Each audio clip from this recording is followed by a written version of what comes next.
हरिपुर नाम का एक गांव था जिसमें रामू और उसकी पत्नी गीता रहती थी। गांव के एक कोने में रामू का छोटा सा मिट्टी का घर था।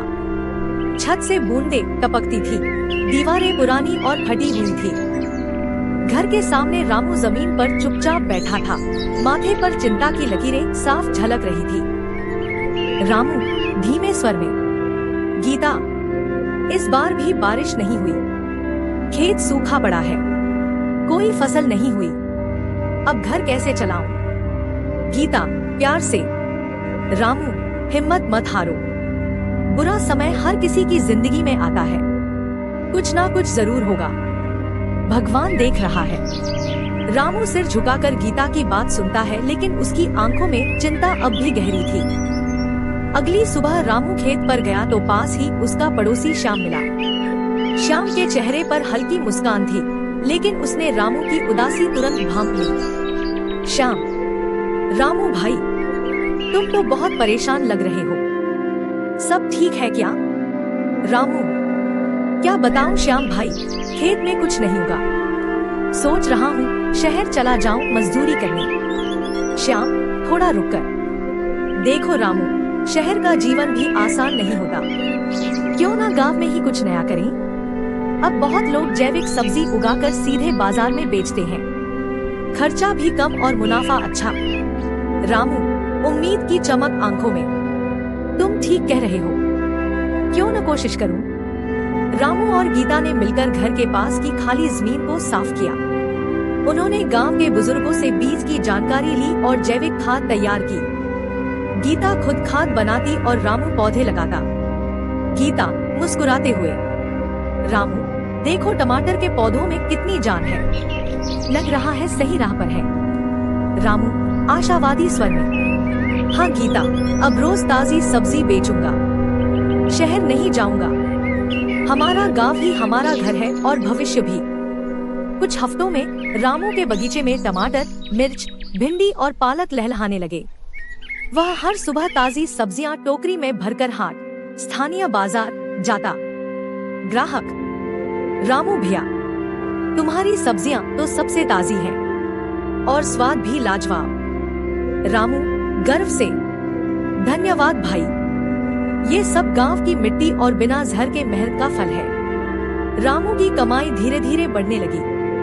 उसने टूटी छत मरम्मत करवाई, घर में नया चूल्हा लाया और गीता के लिए एक सुंदर सी साड़ी भी खरीदी। एक दिन गांव के प्रधान जी खुद रामू के खेत पर पहुँचे। उन्होंने चारों ओर हरे भरे पौधे देखे और रामू की मेहनत की खूब तारीफ की। प्रधान जी, रामू, तूने पूरी पंचायत के लिए मिसाल कायम की है। तू गरीब था, लेकिन तूने हार नहीं मानी। आज तू गांव के युवाओं के लिए प्रेरणा है। रामू भावुक होकर, प्रधान जी, गरीबी कोई अपराध नहीं है, लेकिन हाथ पर हाथ रखकर बैठना गलत है।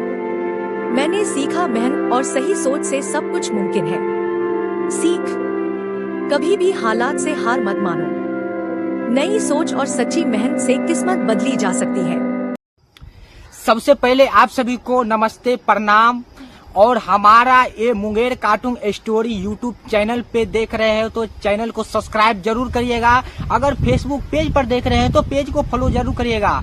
ये वीडियो सिर्फ इस चैनल पे आते हैं आप सभी को एंटरटेनमेंट के लिए, तो आप लोग क्या करिए, दिल से सपोर्ट जरूर करिए और लाइक जरूर करिए और कमेंट जरूर करिए और अपने दोस्तों के पास शेयर जरूर करिए। धन्यवाद। बस हंसते रहे, मुस्कुराते रहे अपने अपने लाइफ में। गांव के बीचों बीच एक पुराना बरगद का पेड़ था, जहां हर शाम को बुजुर्ग बैठकर किस्से सुनाते और बच्चे उनके चारों ओर गोल घेरा बनाकर सुनते। यहाँ एक छोटा लड़का था, सोहन, करीब 10 साल का, लेकिन समझ में बड़ों से भी आगे। उसके माता पिता किसान थे और वह खुद भी खेतों में हाथ बंटाता। उसे गांव से बहुत प्रेम था। गांव का प्रधान रामनाथ पहले बहुत सेवा करता था, लेकिन अब राजनीति के रंग में रंग चुका था। उसे अपना फायदा सबसे पहले दिखता था। एक साल बारिश बहुत कम हुई, खेत सूखने लगे, कुएं सूख गए और तालाब में कीचड़ ही बचा। लोग परेशान हो गए। गांव की पंचायत बैठी, लेकिन प्रधान रामनाथ ने कहा, हमें शहर जाकर सरकार से मदद मांगनी चाहिए, वहां से राहत फंड आएगा और हम बांट लेंगे।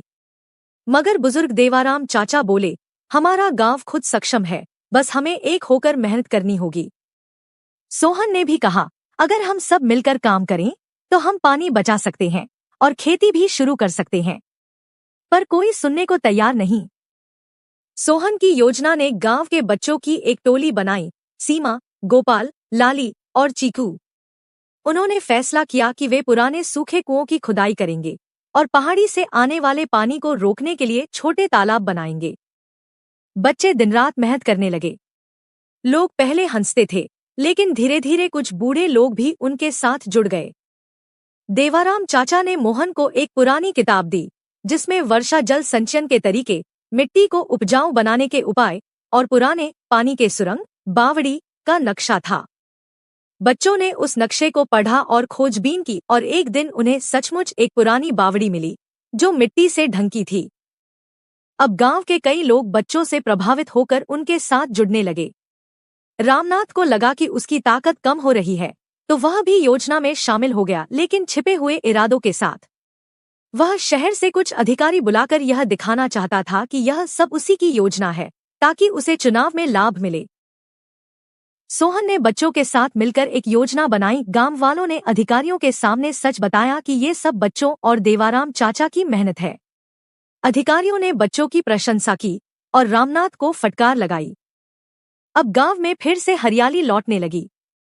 बावड़ी से पानी आया, बारिश का पानी छोटे तालाब में इकट्ठा हुआ और फसलें लहलहाने लगी। गांव के लोग खुश थे और बच्चों को असली हीरो माना गया। रामनाथ को अपनी गलती का एहसास हुआ और उसने बच्चों से माफी मांगी।